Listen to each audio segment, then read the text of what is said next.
Friends, my name is Vikas Verma. I am a practicing company secretary. Friends, आज हम discussion करेंगे कि एक कंपनी में जब कंपनी लोन लेती है, क्या वो शेयर होल्डर से लोन ले सकती है, क्या वो कंपनी अपने डायरेक्टर से लोन ले सकती है। उसके साथ साथ कंपनीज बैंक से लोन ले सकती है, पीएफआई से ले सकती है और अदर फाइनेंशियल इंस्टीट्यूशन से लोन लेती है। बट ये दो मेजर जो क्वेश्चंस है, कंपनी अपने डायरेक्टर या शेयर होल्डर से लोन ले सकती है, तो उसके जो प्रोविजंस है वो हम डिस्कशन करेंगे।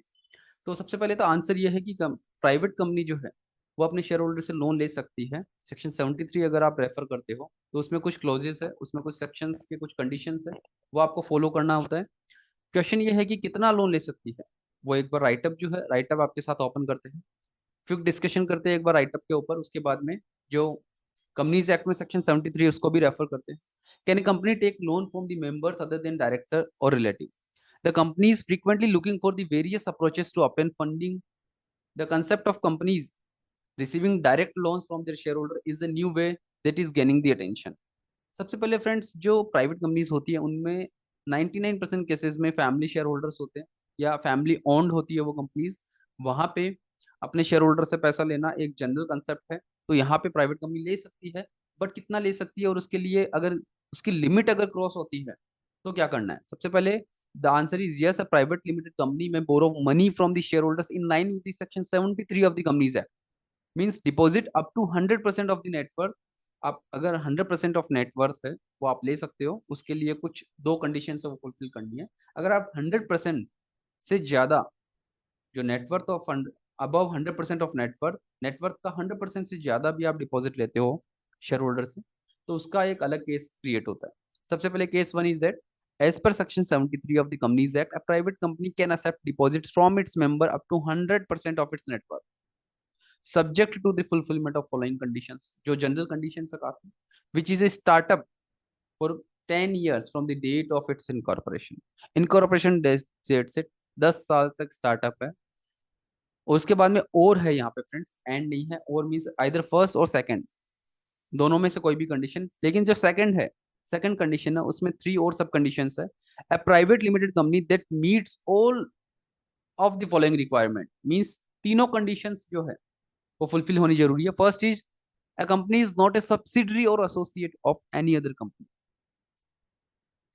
The amount borrowed by the company from banks, financial institution, or any other corporate entity is not more than twice the amount of its paid up share capital or 50 crore rupees, whichever is lower. Third condition is that such a company has not defaulted in repayment of such borrowing, subsisting at the time of accepting deposits under section 73. Means company ने पहले कभी borrowings को लेकर default नहीं किया repayment schedule में।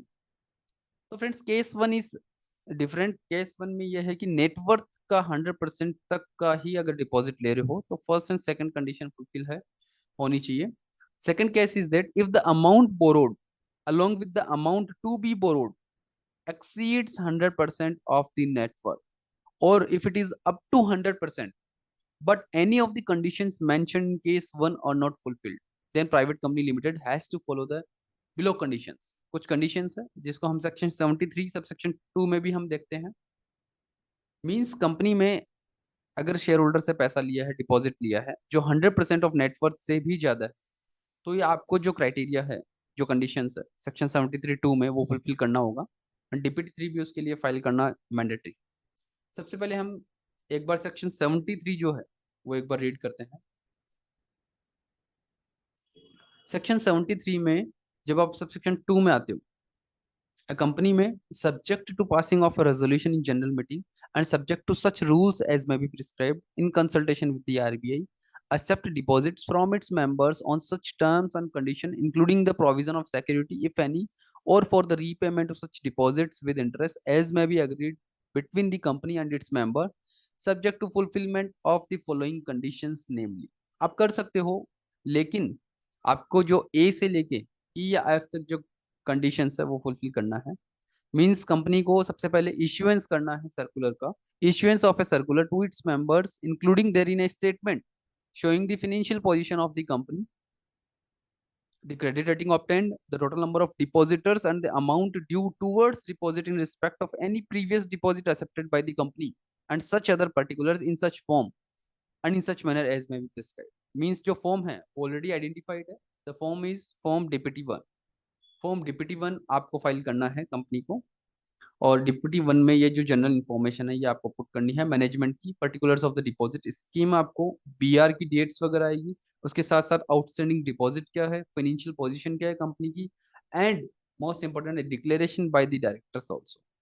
ये declaration के बाद में यहाँ ऑडिटर सर्टिफिकेट अटैच करके ये फॉर्म आपको डिप्टी वन जो है, जो डिप्टी वन सर्कुलर और circular in the form of advertisement inviting deposits, ये आपको रेफर करना है, उसके बाद में ही आप कर सकते हो। सेक्शन 73(2)(a, उसके बाद में कौन सा सेक्शन है एक बार देख लेते हैं। यहाँ पे वापस से हम कंपनी का जो ए के बाद में बी पॉइंट जो है वो देखते हैं, filing A copy of the circular, filing A copy of the circular. Friends यहाँ पे ए के बाद में बी पॉइंट है, the filing of A copy of the circular along with such statement with the ROC within 30 days before the date of issue of the circular। ROC में भी file करना mandatory है।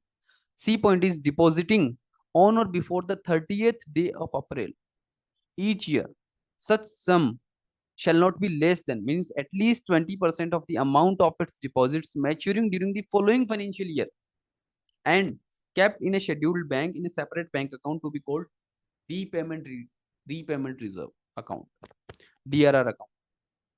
ठीक है, D point is omitted। E point is that certifying that the company has not committed any default in the repayment of deposits accepted either before or after the commencement of this act or payment of interest thereon।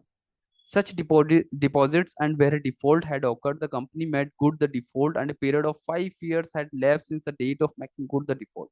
अगर company कोई default करती भी है तो 5 साल ellipse हो जाने चाहिए। फ्रेंड्स ये जो टर्म्स एंड कंडीशंस है, जैसे एफ पॉइंट लास्ट है, providing security if any for the due repayment of the amount of deposit और the interest thereon including the creation of such charge on the properties or the assets of the company, provided that in case where a company does not secure the deposits or secure such deposits partially, then the deposit shall be termed as unsecured deposit and shall be quoted in every circular form, advertisement or any document related to invitation or acceptance of deposits। Friends जो circular जाता है, जो advertisement जाता है, अगर वो secured नहीं है तो वहां अनसिक्योर्ड डिपॉजिट टर्म ही यूज किया जाएगा। Every deposit accepted by a company under subsection 2 shall be repaid within the interest in accordance with the terms and condition of the agreement referred to in subsection 2। Friends ये जो members members से जो members mean share holder, company के share holder से deposit का जो है वो टू कंसेप्ट है। अगर आप इसको सिंपल केस में समझो कि अगर 100% ऑफ नेटवर्थ तक आप डिपॉजिट ले रहे हो, तो जो फर्स्ट एंड सेकंड क्राइटेरिया है जो आपके साथ डिस्कशन किया था स्टार्टअप वाला, एंड जो 3 कंडीशंस थे वो, अगर आपके 100% ऑफ नेटवर्थ से ज्यादा अगर डिपॉजिट ले रहे हो मेंबर से, तो उसके लिए सेक्शन 73 सबसेक्शन 2 में ए से लेके एफ तक जो प्रोविजंस है उन प्रोविजंस को आपको फॉलो करना है। तो आपको उसके लिए डीपीटी 3 फाइल करना है, एंड जो फर्स्ट केस था उसके लिए भी डीपीटी 3 आपको फाइल करना है। उसके बाद में वापस से हम एक बार राइटअप में आते हैं। राइटअप में एक और पॉइंट है, deposits from director and the relatives. Friends relative जो है वो आपको रिलेटिव की जो डेफिनेशन है इस पर कंपनीज एक्ट वो रेफर करनी है। Loan from directors and the relative is exempted deposits, means director से आप लोन ले सकते हो, उसके रिलेटिव से आप लोन ले सकते हो, मैक्सिमम लिमिट कुछ भी नहीं है, कितना भी आप लोन ले सकते हो, कोई मैक्सिमम लिमिट डिफाइंड नहीं है। इज एग्जेम्प्टेड डिपॉजिट्स मींस उसके लिए आपको सर्कुलर एडवर्टाइजमेंट ये जो फॉर्मेलिटीज थी सेक्शन 73(2) में वो आपको नहीं करनी है। Director his relative to furnish declaration in writing में डिक्लेरेशन देना that the amount is not being given out of the funds acquired by him by borrowing or accepting loans or deposits from other. ये एक declaration आप एक director को देना है, उसके रिलेटिव को देना है। The company shall disclose the details of money so accepted in the board report.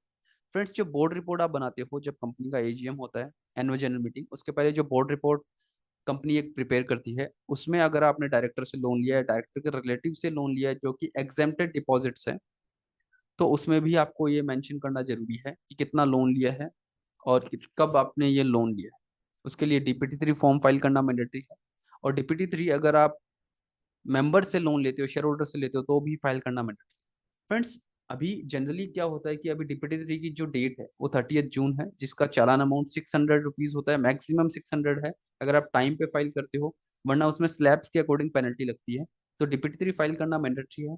काफी सारी ऐसी कंपनीज है जो बोरोइंग्स लेती है, चाहे डायरेक्टर से ले रही है, रिलेटिव से ले रही है, शेयर होल्डर से ले रही है, किसी और कंपनी से ले रही है, बैंक से ले रही है, फिनेंशियल इंस्टीट्यूशन से ले रही है, तो वो फाइल नहीं करते, स्किप कर देते हैं। But that form is mandatory if the company is accepting deposits, if the company is accepting exempted borrowings, तो आपको रिपोर्ट करना मैंडेटरी है। डीपीटी थ्री में अलग अलग ऑप्शन है, 2 3 ऑप्शन है। पर्पज ऑफ द फॉर्म, उस फॉर्म पे आप टिक करके, अगर आपका एग्जेम्प्टेड बोरोइंग्स है तो वैसे टिक करना, अदर देन एग्जेम्प्टेड बोरोइंग है तो आपको टिक करके वो फॉर्म फाइल करना मैंडेटरी है, जिसकी लास्ट डेट एवरी ईयर 30 जून होती है। फ्रेंड्स, इस तरह के जो वीडियोस है, जो V3 के लिए वीडियोस है, या जो फॉर्म के जो प्रैक्टिकल एस्पेक्ट्स है या प्रोविजंस के ऊपर हमारा जो डिस्कशन होता है, उसके लिए कंटिन्यूअसली हम वीडियोस बना रहे हैं। ऑलमोस्ट 150 प्लस वीडियोस हमने क्रिएट किए हैं। आप हमारा जो चैनल है, वो चैनल आप चैनल के अंदर वीडियो सेक्शन में आप देख सकते हो कि हमने हर एक सेगमेंट को लेके, हर एक फॉर्म को लेके, हर एक प्रोविजंस को लेके हमने डिस्कशन किया है। तो आपको लगता है कि हमारा चैनल फ्रूटफुल है, तो आप या यंग स्टूडेंट्स जो मेंबर्स है वो हमारा चैनल सब्सक्राइब भी कर सकते हैं। Friends, thank you so much for watching this video.